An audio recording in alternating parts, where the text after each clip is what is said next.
Hey, this is David with the Shepherd School. Got a little scope to talk about today. It's $45, $44.99, and I really think that's about a tenth of what a good scope should cost. Something for self-defense or for hunting. So I really don't use a bunch of $50 rifle scopes.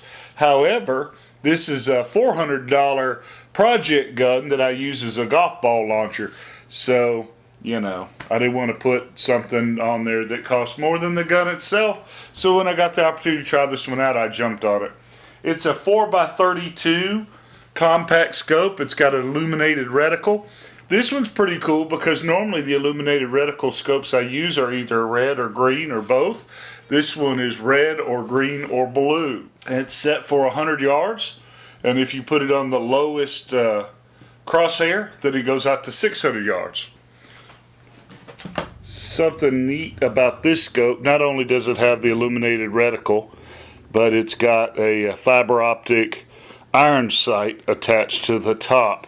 Now, one thing, the adjustments for this, up and down, they're a little coarse. So, you know, this isn't going to be something that you'd use for any kind of precision work. I wouldn't try to shoot man-sized targets at 500 yards with that. But, you know, for a backup sight, that's not too bad. You can see, not the clearest picture in the world through my camera, but you can see the illuminated reticle.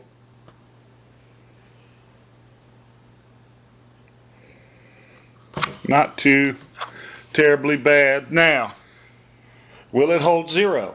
Well, right now I've fired 3 magazines, 30 rounds apiece, so, well, I keep 29 in mine, so nearly 90 rounds. It's held pretty good. That isn't enough to actually say, hey, this is a good scope or not. You know, 90 rounds is barely getting the barrel warm, but, you know, for what it is and what it costs, a lot of the other little $50, $30, $40 scopes I've tried that I never show on the website fire 10 rounds and dadgum, it's all over the place. So this is a little better quality than some of the other ones that I've tried out. But your mileage may vary. Like I said, it's just a $50 optic, so you can't really expect a whole lot out of it. But for a $50 optic, it's pretty good. So I'm going to give this one 5 stars for what it is.